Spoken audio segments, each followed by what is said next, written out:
Hello friends, आप सभी का स्वागत है ज्ञानसार स्टडी चैनल में। तो जैसा कि आप सभी जानते हैं, हम लोग अभी 9th का फिजिक्स पढ़ रहे हैं। तो चलिए आज हम लोग स्टार्ट करते हैं। तो हम लोग पिछले क्लासेस में बहुत सारी चीज़ें पढ़ ली। अगर आपने अभी तक नहीं देखा है तो हमारे वीडियो के नीचे डिस्क्रिप्शन में लिंक है, आप वहाँ से जाकर देख सकते हैं। ठीक, अब आइए आज का टॉपिक। आज का टॉपिक हम लोग का है वेग यानी वेलोसिटी। अब जानते हैं हम लोग वेलोसिटी किसे कहते हैं।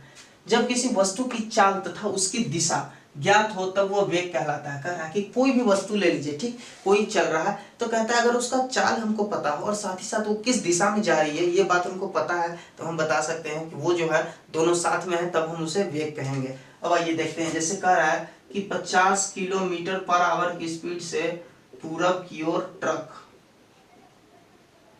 तो इसका मतलब क्या हुआ कि कोई ट्रक है जो 50 किलोमीटर स्पीड से पूरब की ओर जा रही है, तो इसको हम वेग कहेंगे। क्यों कहेंगे? क्योंकि इसमें परिमाण है, यानी कि हम लोग के पास मैग्नीट्यूड है और साथ ही साथ वे है, यानी कि दिशा है। दिशा, मैग्नीट्यूड के साथ साथ हमको वे भी पता है, परिमाण के साथ साथ दिशा पता है। तो जिसमें परिमाण और दिशा दोनों होगा वो हमारा वेग कहलाएगा। मेनली यही याद रखिएगा। अब देखिए, अब एक और इसका न्यूमेरिकल वैल्यू की तरह फॉर्मूला है। किसी गतिमान वस्तु का वेग इकाई समय में वस्तु का विस्थापन है। ठीक, कह रहा है इसका न्यूमेरिकल फॉर्मूला, ये डेफिनेशन एकदम एक लाइन का। किसी गतिमान वस्तु का वेग इकाई समय में वस्तु का विस्थापन है। ठीक, तो इस बात को आप याद रखिएगा, और नहीं तो बस याद रखिएगा वेग बराबर विस्थापन बटे समय होता है, यानी वेलोसिटी बराबर डिस्प्लेसमेंट अपॉन टाइम होता है। अब देखिए एक और चीज देखते हैं। वेग एक सदिश राशि है, इसका एसआई मात्रक मीटर पर सेकंड होता है। विस्थापन हम लोग जाने थे, डिस्प्लेसमेंट का मीटर होता है, टाइम का सेकंड होता है, तो मीटर पर सेकंड हो गया। इसका एसआई मात्रक मीटर पर सेकंड होता है। किसी गतिमान वस्तु का वेग इकाई समय में वस्तु का विस्थापन है, ये हम लोग अभी बस जान लिए। ठीक, तो इस फॉर्मूला को आप लोग याद रखिएगा हमेशा, ये आपको आगे चल के न्यूमेरिकल्स बनाने में बहुत ज्यादा काम आने वाले हैं। फिर कहता है चाल और वेग में अंतर। अब देखिए चाल और वेग में अंतर क्या है। चाल में सिर्फ और सिर्फ परिमाण होता है, यानी न्यूमेरिकल वैल्यू होता है, मैग्नीट्यूड होता है, ना कि उसमें वेग भी बताया जाता है कि वो किस दिशा में चल रही है। लेकिन जो वेग होता है, वेलोसिटी होता है, उसके अंदर हमें चाल के साथ साथ क्या होता है, हमें वेग का भी, दिशा का भी ज्ञात होता है। तो आइए देखते हैं एक बार। चाल इकाई समय में चली गई दूरी है। कह रहा है चाल जो है समय में चली गई दूरी है। ठीक, फिर कहता है जिसमें गति की दिशा का जिक्र नहीं होता है। इसमें क्या होता है, गति का जो दिशा है वो जिक्र नहीं होता है कि वो पूरब जा रही है, पश्चिम जा रही है, उत्तर जा रही है, दक्षिण जा रही है, ये दिशा का ज्ञात नहीं होता है। अतः चाल को सिर्फ परिमाण होता है। हमने बताया था कि चाल में सिर्फ मैग्नीट्यूड होता है, वे नहीं होता है, और यह अदिश राशि होता है और ये स्केलर क्वांटिटी होता है। ठीक, क्योंकि इसमें वे नहीं है, जिसमें वे नहीं है वो स्केलर क्वांटिटी है, जिसमें वे है वो वेक्टर क्वांटिटी। ठीक, वेग इकाई समय में चली गई दूरी है, अभी हम लोग जाने थे इकाई समय में चला गया दूरी है। और चाल तथा उसकी गति की दिशा का ज्ञात होता है, और इसके साथ ही साथ इसमें चाल और दिशा का दोनों का ज्ञात होता है।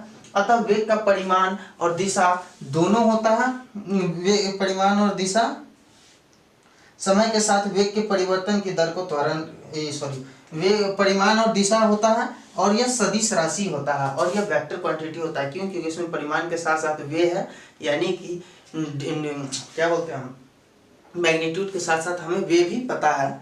ठीक, अब देखिए, अब ये तो हम लोग जान गए चाल और वेग में अंतर क्या है, बस एक लाइन का था, आप लोग जान गए। अब हम लोग एक्सेलरेशन जानते हैं। देखिए एक्सेलरेशन क्या होता है, यानी कि त्वरण। त्वरण किसे कहते हैं? ठीक, तो कह रहा है किसी वस्तु का वेग बदल रहा है, कह रहा है किसी वस्तु का वेलोसिटी जो है वो चेंज हो रहा है, तो कहा जाता है वस्तु त्वरित है। तब कहा जा रहा है कि वस्तु क्या है, त्वरित है, यानी कि उसके अंदर एक्सेलरेशन, त्वरण मौजूद है। अब कहता है समय के साथ वेग के परिवर्तन की दर को त्वरण कहते हैं। एक लाइन का डिफिनेशन है, समय के साथ वेग की परिवर्तन की दर को क्या कहते हैं हम लोग, त्वरण कहते हैं। अब देखिए त्वरण बराबर वेग बटे समय, वेग यानी वेलोसिटी एट टाइम, ये हो गया। तो अब देखिए ये एक चीज और देखिए, ये हो गया वेलोसिटी और ये हो गया हमारा टाइम।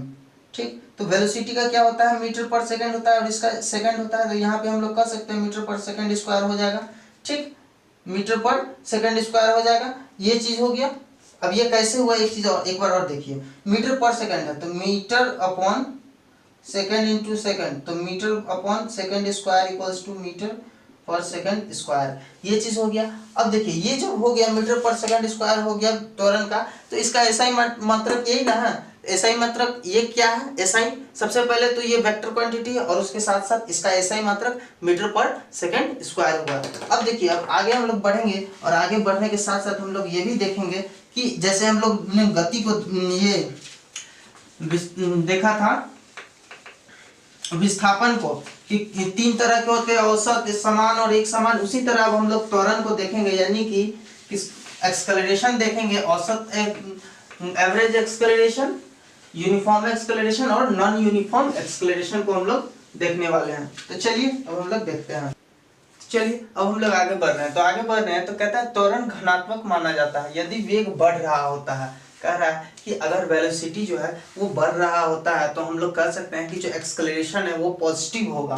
फिर कहता है और त्वरण ऋणात्मक माना जाता है यदि वेग घट रहा हो। कह रहा है कि तब हम त्वरण यानी एक्सेलरेशन को नेगेटिव मान लेते हैं जब वो घट रहा होता है। ऋणात्मक त्वरण को अवत्वरण यानी कि डिक्लेरेशन और या मंदन रिटार्डेशन भी कहते हैं हम लोग। त्वरण को परिमाण और दिशा दोनों होती है। देखिए त्वरण में होती है परिमाण और दिशा, क्यों? क्योंकि एक्सेलरेशन है, ये किस वेग में जा रही है, वेलोसिटी हो रही है, ये हमें पता होगी और साथ ही साथ उसका न्यूमेरिकल वैल्यू कुछ ना कुछ होगा। तो वही कह रहा है कि त्वरण जो होता है परिमाण और दिशा दोनों होती है, अर्थात त्वरण एक सदिश राशि है यानी कि वेक्टर क्वांटिटी, ये मैं अभी बताया भी था। ठीक, अब कहता है एक समान त्वरण। अभी हम लोग जानेंगे यूनिफॉर्म एक्सेलरेशन किसे कहते हैं। तो देखिए जब किसी वस्तु के वेग में बराबर समय अंतराल में चाहे समय कितना भी छोटा क्यों ना हो बराबर परिवर्तन होता है तो उसका त्वरण एक समान या अचर कहा जाता है। अब देखिए इसको हम लोग एक फिगर के थ्रू समझेंगे। ठीक, कैसे समझेंगे? एक यहां से यहां तक ले लिए। ठीक, मान लिए यहां से यहां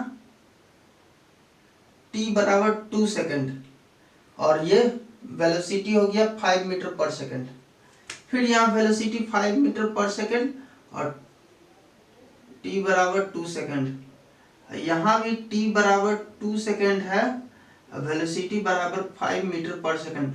तब यहाँ पे क्या हो रहा है कि समय ये छोटा है, बहुत ज्यादा छोटा है 2 सेकेंड, लेकिन उसका जो वेलोसिटी है वो 5 मीटर पर सेकेंड है, वही है, चेंज नहीं हो रहा है, तीनों में सेम है। तब यही ना कह रहा है समय अंतराल में बराबर होना चाहिए, चाहे वो समय कितना भी छोटा हो या बड़ा हो, इससे कोई मायने नहीं रखता है। तब हम क्या कहेंगे, वो जो वेलोसिटी हमारा एक्सेलरेशन है वो कैसा है, यूनिफॉर्म है, यानी कि कैसा है, एक समान है। तो इसी यही चीज यहाँ बताया गया है। अब देखिए अब कह रहा है असमान त्वरण, असमान में बिल्कुल अपोजिट होगा। अपोजिट होगा तो क्या होगा, यहाँ पे मान लीजिए 2 है तो इसको 3 सेकंड लग रहा है और इसको 4 सेकंड लग रहा है। तो यहाँ पे क्या हो गया, यही 5 मीटर पर सेकंड का जो वेलोसिटी है वो 2 सेकंड में लग रहा है। ठीक, 5 मीटर का है, फिर ये 5 मीटर यहाँ भी, तो ये 5 मीटर जो है अलग अलग समय में लग रहा है। तो यहाँ पे यही चीज कह रहा है यदि बराबर समय अंतराल में वेग में बराबर परिवर्तन होता हो, नहीं, यदि असमान है ना, असमान, यहाँ देखिए यदि बराबर समय अंतराल में वेग में बराबर परिवर्तन नहीं होता हो तो त्वरण असामान्य चल करता है। देखिए बराबर समय अंतराल में वेग में बराबर परिवर्तन नहीं हो रहा है, यहाँ समय चेंज हो रहा है, यहाँ भी डिस्टेंस चेंज हो रहा है, यहाँ समय चेंज, यहाँ भी डिस्टेंस सेम है लेकिन समय चेंज हो रहा है, यहाँ भी डिस्टेंस सेम है लेकिन समय सही सेम है, लेकिन डिस्टेंस सही है और टाइम जो है वो दूसरा है, यानी चेंज हो रहा है। तब यहाँ पे यही चीज हो रहा है कि टाइम बदल रहा है लेकिन डिस्टेंस उसका नहीं बदल रहा है। तो इसका मतलब ये है कि एक समय में वो एक जैसा दूरी तय नहीं कर रहा है। तो इसका मतलब ये है कि ये असमान है, यानी कि इसका जो वेलोसिटी होगा वो एक जैसा नहीं होगा। तो यही चीज यहाँ बताया गया। फिर कहता है यदि वेग एक समान हो अर्थात वेग में परिवर्तन नहीं हो रहा हो तो त्वरण शून्य होगा। अब देखिए एक चीज और कहा गया है कि यदि वेग एक समान हो, जिसमें वेग एक समान, वेलोसिटी एक जैसा हो, ठीक, अर्थात वेग में परिवर्तन नहीं हो रहा हो, उसका वेलोसिटी में चेंजिंग नहीं हो रहा, तब एक्सेलरेशन हमारा 0 होता है। क्यों होता है, देखिए कभी कभी आप लोग देखे होंगे पिक्चर वगैरह में स्टंट होता है, तो स्टंट होता है तो बाइक क्या होता है कि बाइक पे लोग खड़े हो जाते हैं, हीरो जो भी होते हैं, हीरो हीरोइंस या फिर विलेन होते हैं, वो बाइक पे खड़ा हो जाते हैं। तो बाइक पे खड़ा होते हैं फिर भी बाइक चलते रहता है। उस समय क्या होता है कि एक्सेलरेशन जो होता है वो वेलोसिटी जो होता है उसको फिक्स कर दिया जाता है, वो वहां से चेंज नहीं होता है। तो इसी कारण से क्या होता है, वो एक्सेलरेशन सेम 0 हो जाता है उसका, वो वहां पे चलते रहता है, चलते रहता है। तो इसी कारण से उस कंडीशन में भी गाड़ियां चलते रहती है और नहीं रुकती है। तो यही कारण है कि उस समय एक्सेलरेशन उसका 0 हो जाता है, क्योंकि वेलोसिटी एक समान होता है, वहां पे चेंजिंग नहीं होता है। तो यही चीज यहाँ पे बताया गया, यदि वेग एक समान हो अर्थात वेग में परिवर्तन नहीं हो रहा हो, वेलोसिटी में चेंजिंग नहीं हो रहा, तब जो हमारा एक्सेलरेशन होगा वो हमारा क्या होगा, 0 होगा।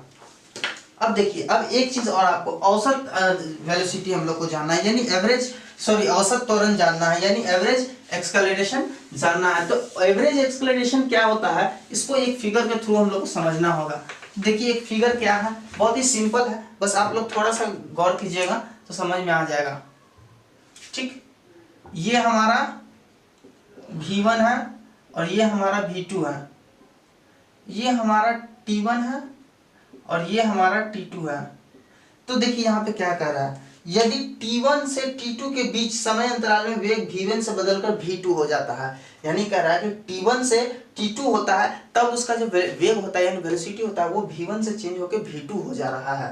यहाँ पे यही कि यदि T1 से T2 के बीच समय अंतराल में वेग V1 से बदलकर V2 हो जाए, तब वेग में परिवर्तन V2 माइनस V1 और समय अंतराल में T2 माइनस T1, तब इसका जो फॉर्मूला बनेगा वो इस तरह कुछ बनेगा। तब इसको वेग में क्या लिखेंगे, V2 माइनस V1 और यहाँ पे लिखेंगे T2 माइनस T1 के अनुपात को इस समय अंतराल में औसत त्वरण कहा जाता है, और इसका जो अनुपात होगा उसको औसत त्वरण हम लोग कहेंगे। देखिए यहाँ पे लिखा है हमने एक्सेलरेशन बराबर V2 माइनस V1 अपन T2 माइनस T1, तो यहाँ पे जो भी आएगा वो न्यूमेरिकल यहाँ पे वैल्यू रहता है, उसके अकॉर्डिंग आता है। तो चलिए, तो आज के लिए इतना ही। अगर किसी तरह का कोई डाउट हो आपको तो प्लीज़ वीडियो के नीचे डिस्क्रिप्शन में हमें कमेंट में हमें बताएं कि ये हमको डाउट है, मैं अगले वीडियो में कोशिश करूंगा आपका डाउट को क्लियर कर दूं। तो दोस्तों आज के लिए इतना ही, और हाँ, हमारे वीडियो को लाइक करें, शेयर करें, सब्सक्राइब करना तो बिल्कुल ना भूलें, और सभी दोस्तों को बताएं कि ज्ञान स्टडी पे क्लासेस स्टार्ट हो गई है,